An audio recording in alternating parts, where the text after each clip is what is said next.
기도하겠습니다. 우리는 예수님의 생애 중 마지막 일주일을 보고 있습니다. 예수님은 십자가에 달려 죽기 전에 예루살렘에 입성하셨죠. 그리고 가장 먼저 어디로 가셨는가? 성전으로 가셨습니다. 왜 예수님이 성전으로 가셨는가? 성전이 하나님, 나의 아버지가 계시는 집이기에 성전으로 간 거예요. 아버지 집에 간 거예요. 그곳에서 기도하고 하나님의 말씀을 전하기 위해 성전으로 간 것입니다. 근데 예수님이 도착하신 성전은 더 이상 하나님의 집이 아니었어요. 성전에서는 장사하는 사람, 돈 바꾸는 사람이 뒤엉켜서 세상과 같이 세속적인 곳이 되어 있었습니다. 교회라고 다 교회가 아니죠. 우리가 뉴스를 통해 지금 보고 있지 않습니까? 매주 교회가 아니다라고 세상이 우리에게 알려주고 있죠. 교회가 아닌 거예요. 예수님은 이곳에 대해 분노하셨습니다. 그래서 장사꾼과 같이 환전하는 자들을 내쫓고 성전은 하나님의 집이며 기도하는 곳임을 선포하셨어요. 그리고 이것을 조종하는 모든 종교 지도자들을 예수님께서 고발하시고 너희가 하나님의 집을 강도의 소굴로 만들었다. 그들을 지적하셨죠. 그리고 나서 그 다음 날인 화요일 날 와서 말씀을 전하신 거예요. 여기서 우리가 알 것이 하나 있어요. 하나님의 말씀은 정결한 곳에서 선포된다는 것입니다. 여러분, 예수님을 보십시오. 바로 말씀 전하지 않으세요. 예수님 앞에 나와 회개하고 정결해진 자와 함께 하시고 그들과 식사를 나누십니다. 귀신이 들렸건 창녀이건 세리이건 상관은 없어요. 누구든지 예수님 앞에 나와서 회개하기만 하면 예수님은 그들과 함께 하시는 거예요. 누구나 포용하지만 먼저 회개해야 된다는 거예요. 먼저 깨끗해져야 된다는 거예요. 마치 나무를 심기 전에 땅을 기경해야지 나무가 자랄 수 있는 것처럼 예수님은 먼저 심령을 정결하게 한 다음에 말씀을 전하시는 거예요. 그래서 예수님도 우리에게 좋은 밭이 되어라. 좋은 밭이 돼야지만 30배, 60배, 100배 열매를 맺을 수 있다라고 말씀하신 것이죠. 여러분들도 예배드리기 전에 먼저 정결해질 수 있기를 축복합니다. 어수선하게 예배드리지 않기를 축복합니다. 예배 전에 나와서 기도하고 회개하고 정결해진 다음에 예배를 드려야 예배의 은혜가 있지 어수선한 상태에서 은혜가 있을 수 없어요. 그래서 예수님이 요한을 먼저 보내신 거예요. 하나님이. 왜? 요한을 먼저 보내서 이제 곧 말씀이 육신이 되어 우리 가운데 올 것인데 그 말씀이신 예수님을 너희들이 받아들여야 된다. 그러니 회개하라. 천국이 가까이 왔다. 이 메시지를 선포했던 거예요. 마음이 정결해지지 않으면 예수님을 받아들일 수 없기 때문입니다. 제가 어렸을 때 교회에서 부흥회를 하면 부흥회를 한 3일 동안 하루에 아침, 점심, 저녁 이렇게 예배를 드렸어요. 그러니까 휴가 내고 부흥회를 했어요. 그리고 사람들이 엄청 많이들 모였었어요. 그때만 해도. 근데 꼭 부흥회를 하면 부흥 강사님들이 설교 전에 오리엔테이션을 해요. 찬양하고 기도 막 하고 뜨거워졌는데 첫째 날 저녁에 꼭 설교 전에 오리엔테이션을 하세요. 저는 어렸을 때 그게 이해가 안 됐어요. 보통 이런 말씀하셨어요. 자리는 어떻게 앉으십시오. 앞으로 3일 동안. 또 어떤 분은 기억나는 분 중에 하나는 적지 마십시오. 그냥 편하게 앉아서 제 설교를 잘 듣기만 하십시오. 이런 말도 있었고 더 기억에 남는 분 중에 하나는 본인은 라면을 제일 좋아한대요. 음식 중에. 그러니까 3일 동안 자기 식사 준비하지 말아라. 이런 분도 있었어요. 지금 생각해보면 그분들이 왜 설교 전에 이런 광고를 꼭 했는가? 예배에 방해가 되는 모든 비본질적인 요소들을 교회에서 걷어내신 거예요. 돌이켜보면 권사님들이 부흥 강사 식사 대접하고 싶어서 정신이 없었고 교회에서는 부흥회 한다고 막 정신이 없는 거예요.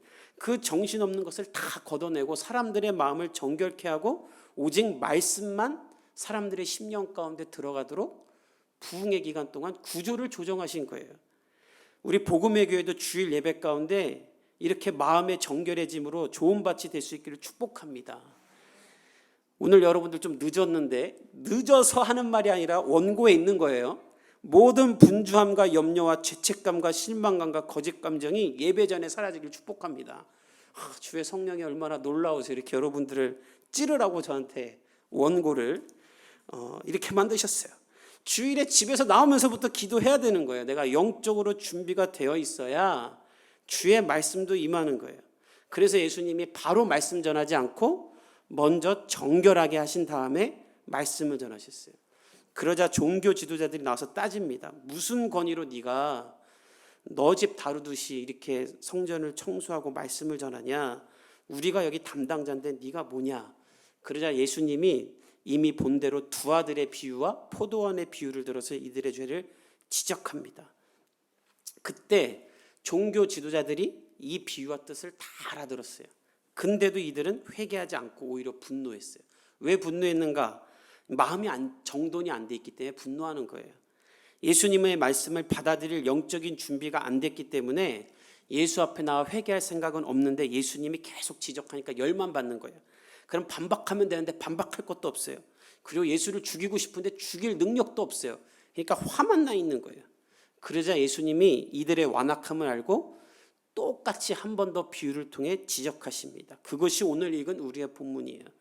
그 메시지가 1절에 있어요. 우리 1절을 읽어봅시다. 시작. 예수께서 다시 비유로 대답하여 이르시되, 예수님께서 다시 비유를 들어 대답했다. 근데 이 다시라는 단어가 무슨 말이냐면 원문을 보면 보완해서 말했다라는 거예요. 무엇을 보완했는가? 대답하여라는 이 단어가 질문에 대한 대답이라는 뜻이에요. 즉 예수님이 당신이 무슨 권위로 성전을 정결케 하고 말씀을 전하느냐라는 이 질문에 두 번이나 이미 말씀을 했지만 또 다른 비유를 들어서 보완해서 다시 한번 대답하시는 거예요. 어떻게 대답하시는가? 2절에서 6절까지를 한번 읽어봅시다. 시작. 천국은 마치 자기 아들을 위하여 혼인자출을 베푼 어떤 임금과 같으니 그 종들을 보내어 그 청한 사람들을 혼인잔치에 오라 하였더니 오기를 싫어하거늘 다시 다른 종들을 보내매 이르되 청한 사람들에게 이르기를 내가 오찬을 준비하되 나의 소와 살찐 짐승을 잡고 모든 것을 갖추었으니 혼인잔치에 오소서 하라 하였더니 그들이 돌아보지도 않고 한 사람은 자기 밭으로 한 사람은 자기 사업하러 가고 그 남은 자들은 종들을 잡아 모욕하고 죽이니. 예수님이 어떤 비유를 드시는가? 혼인잔치 비유를 드십니다. 천국은 혼인잔치와 같다. 왜 천국이 혼인잔치와 같은가? 이 혼인잔치는 결혼을 말하죠. 남자와 여자가 하나가 되는 것처럼 천국은 하나님과 우리가 하나가 되는 곳이다. 천국이 왜 천국입니까? 좌우사방에 벤츠 있고 에르메스 있고 구찌 있고 루이비통 있어 아무거나 집을 수 있어서 천국인가? 그게 천국이 아니죠. 하나님과 내가 함께 공존하고 있기에 천국이 되는 거예요. 위대하신 하나님, 감히 내가 범접할 수도 없는 크고 위대하신 하나님과 내가 같이 있는 곳이 천국인 거예요. 그래서 그 하나님으로 말미암아 이 세상에선 느낄 수 없는 풍성함과 완전함을 내가 누릴 수 있기 때문에 천국이 되는 거예요. 그래서 하나님은 자신의 그 풍성함으로 사람들을 부르셨다라는 거예요. 근데 누굴 불렀는가? 3절에 보면 청한 사람들을 불렀다 이렇게 나오는데 3절에 이 청한 사람들은 뭔가? 초대장을 먼저 받은 사람들을 말해요. 바로 이스라엘 사람들, 유대인들을 뜻하죠. 하나님이 가장 먼저 이들을 부르셨어요. 누구보다 먼저 하나님이 이들을 아브라함 때부터 부르셨어요. 그리고 하나님이 이들에게 나와 함께 하자라고 초청을 했어요. 근데 문제는 무엇인가? 이들이 참여하기를 원하지 않아요. 3절에 보면 잔치 가기를 싫어했다. 하나님께 가기를 싫어했다라는 거예요. 그래서 하나님이 어떻게 하셨냐면 다른 종들을 보냅니다. 4절에 보면 그 종들을 통해 이렇게까지 말하세요. 모든 것을 다 준비했다. 소와 살찐 짐승을 잡고 모든 것을 갖추었다. 그러니까 너희는 와서 나와 함께 먹고 즐기기만 하면 된다. 특별히 유대 문화에서 식사에 초대했다는 것은 나와 한 식구가 되자, 나와 한 공동체가 되자라는 의미예요. 근데 선택받은 자들이 돌아보지도 않아요. 본문에 보면 이렇게 나오죠. 돌아보지도 않는다. 말을 듣고 쳐다보지도 않았다는 말이에요. 원문을 보면 완강한 거절을 뜻하는 걸로 무시했다라는 거예요. 그리고 어떻게 하는가? 한 사람은 일하러 가고 한 사람은 사업하러 가고 남은 자들은 종들을 잡아 모욕하고 죽입니다. 임금을 완전히 무시한 거예요. 그러니 임금의 종들을 잡아 죽이기까지 하죠. 임금을 두려워한다면 어찌 이렇게 할 수 있겠습니까? 예수님이 이런 비유를 왜 하시는 건가? 이스라엘 백성 너희들 유대인들이 이렇게 하나님의 영광스러운 초대를 항상 거절하고 있다라는 거예요. 하나님은 수많은 민족 중에 이들을 가장 먼저 초대했죠. 그래서 노예로 살던 그들을 애굽에서 건져냈고 부족함 없이 먹이고 입히고 돌보셨어요. 젖과 꿀이 흐르는 땅도 줬어요. 근데 그때마다 이들은 하나님을 떠났어요. 그래서 하나님은 그때마다 계속 종들을 보냅니다. 선지자들을 보내서 돌아와라, 나와 다시 하나가 되자, 내가 너희를 회복하겠다. 근데 돌아오기는커녕 그 선지자들을 잡아 모욕하고 죽이기까지 했죠. 그리고 끝내 세례 요한까지도 죽여버렸어요. 중요한 것은 하나님이 무슨 결핍이 있어서 이렇게 부르시는 건가, 외로워서 부르시는 건가? 아니에요. 그분은 완전하고 부족함이 없어요. 우리가 필요하지 않아요. 다만 우리를 너무나 사랑하기 때문에 세상의 헛된 것에서 나와 자신의 풍성함에 이르도록 우리를 또 초대하고 부르시는 사랑의 하나님인 줄 믿습니다. 그런데 이들이 얼마나 악한가. 하나님께 끝내 돌아오지 않고 이제는 하나님의 아들 예수님도 외면해버리는 거예요. 어떻게 이럴 수가 있는가? 이들에게 하나님은 실존하는 하나님이 아닌 거예요. 책에서만 봤던 하나님이에요. 그냥 신화예요. 어렸을 때부터 너무 익숙한 거예요. 그러니까 보이지 않는 하나님보다 어느덧 돈이 더 중요하고 내 눈앞에 있는 걸 선택하는 거예요. 그리고 하나님은 하나님은 우리를 선택했어, 우리는 하나님께 선택받은 민족이라는 우월감의 도구로만 사용하고 있는 거예요. 그러니 하나님의 초대에 뒤돌아보지도 않고 성전에서 장사까지 하는 거예요. 근데 이런 모습이 우리 가운데 있어요. 제가 초등부 학생들을 가르칠 때 여름이 되니까 어느 순간 아이들이 예배드리러 오는 복장이 거의 반 잠옷에 슬리퍼 신고 교회 오는 거예요. 너무 그렇게 하고 오는 거예요. 그래서 제가 어느 날, 얘들아, 내가 이해는 하니까 반바지는 참아줄게, 슬리퍼는 신고 오지 말아라. 그랬더니 여러분들은 제가 그렇게 말하면 그냥 가만히 있잖아요. 애들은 반박을 합니다. 설교 중에도 왜야, 덥네, 왜? 막 이래요. 그래서 제가 아이들에게 그랬어요. 만약에 지금 교장 선생님이 너희들에게 전화해서 내일 만나자고 하면 오늘처럼 옷 입고 갈 사람 손 들어봐 했더니 아무도 손을 안 들어요. 교장 선생님이 내일 만나자 그러면 어떻게 옷 입고 갈래 했더니 그래도 착한 아이가 이렇게는 안 입어요, 이렇게 말했어요. 태어날 때부터 교회를 다니니까 교회가 너무 익숙해서 지금 내가 하나님을 만나러 간다는 생각이 전혀 없어요. 그래도 감사했던 건 그 아이들이 그 말을 듣고 그 다음 주부터 너무 정성껏 교회에 왔어요. 그러나 유대인들은 돌이키지 않아요. 이들은 하나님의 초대도 거절하고 하나님이 보낸 사람들의 말도 거절했어요. 그래서 하나님이 어떻게 하시는가? 이것이 우리가 기억할 것인데, 하나님께서 오래 참으셨으나 하나님께서는 분명히 심판하신다는 것입니다. 그 내용이 7절과 8절에 있어요. 우리 한번 읽어봅시다. 시작. 임금이 노하여 군대를 보내어 그 살인한 자들을 진멸하고 그 동네를 불사르고 이에 종들에게 이르되 혼인잔치는 준비되었으나 청한 사람들은 합당하지 아니하니. 임금이 노했다. 하나님이 노하셨다. 그래서 군대를 보냈어요. 그리고 어떻게 하시는가? 군대를 보내며 진멸하고 동네를 불사를 것이다. 하나님의 초대를 받았으나 그 초대를 저버리고 하나님의 종들을 죽인 자들에게 하나님도 심판하신다는 거예요. 그리고 결국 이 예수님의 예언은 실질적으로 AD 70년에 로마에서 예루살렘이 함락되는 것으로 실현이 되죠. 실존하시는 하나님을 무시하고 조롱하는 자들에게 하나님이 심판으로 자신이 살아있음을 보여주는 거예요. 그리고 하나님은 어떻게 하시는가? 이 초대장을 다른 사람에게 나누어 줍니다. 누구에게 주는가? 9절에서 10절을 읽어봅시다. 시작. 내 거리 길에 가서 사람을 만나는 대로 혼인잔치에 청하여 오라 한데 종들이 길에 나가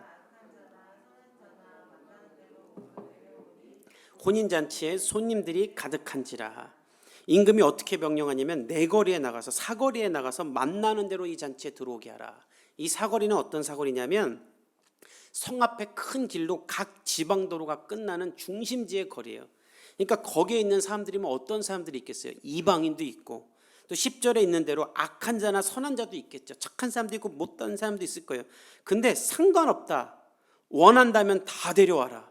예수님 하나님께서 먼저 청함을 받은 사람이 합당치 아니하자 그들을 버리시고 누구를 부르시는가?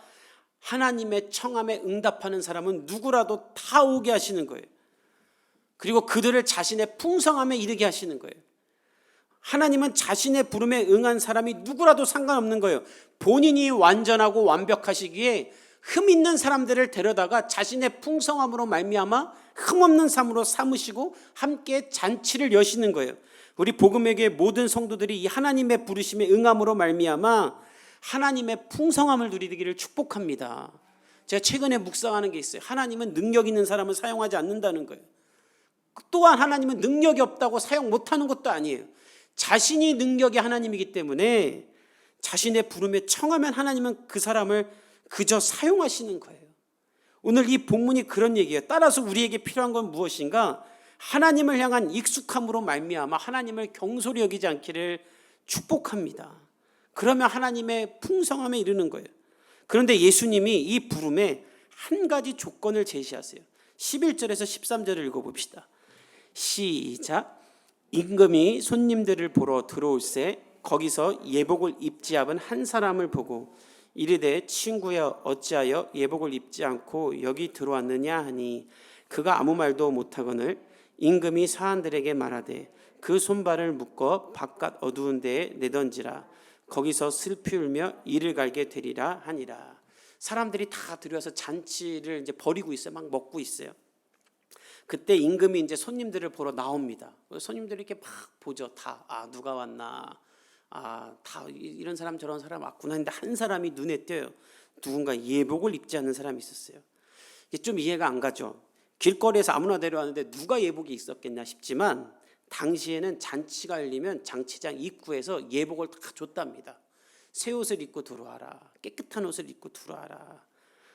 왕이 그의 신분을 바꿔주는 거예요. 유대사에서 옷이 신분이었죠. 옷을 입으면 어떤 사람인지 알아요.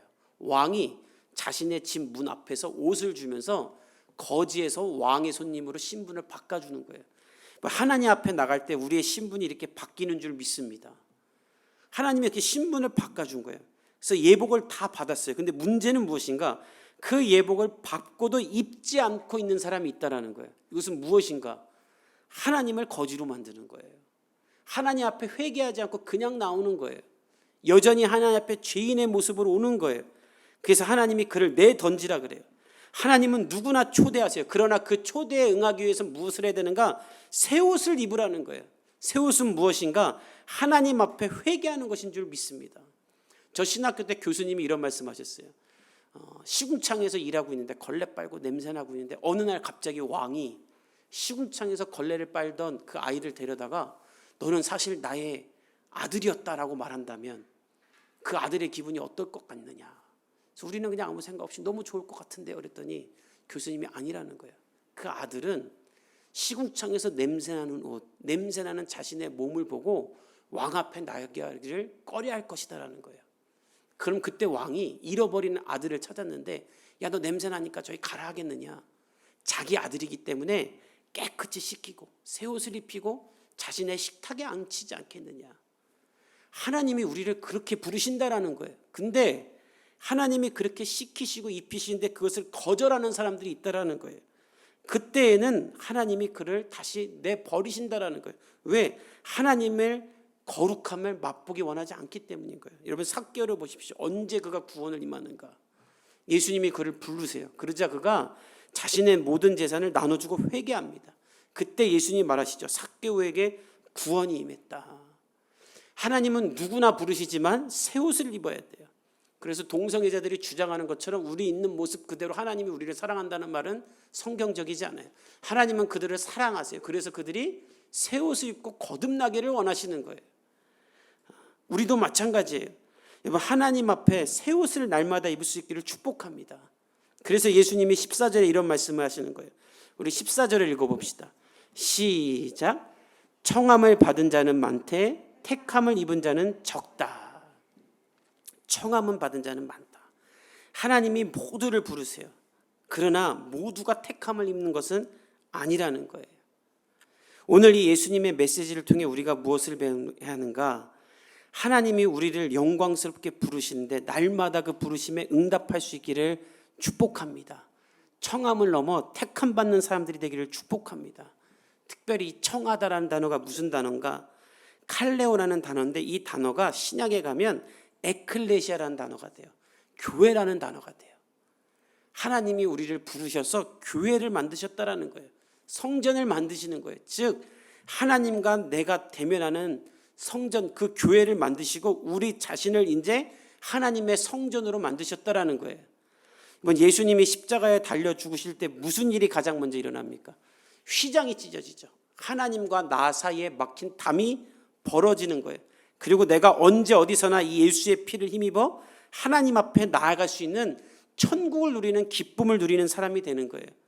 여러분, 이 부르심에 응답하여 하나님의 택함 받은 사람이 되어 천국의 기쁨을 누리는 사람이 되기를 간절히 바랍니다.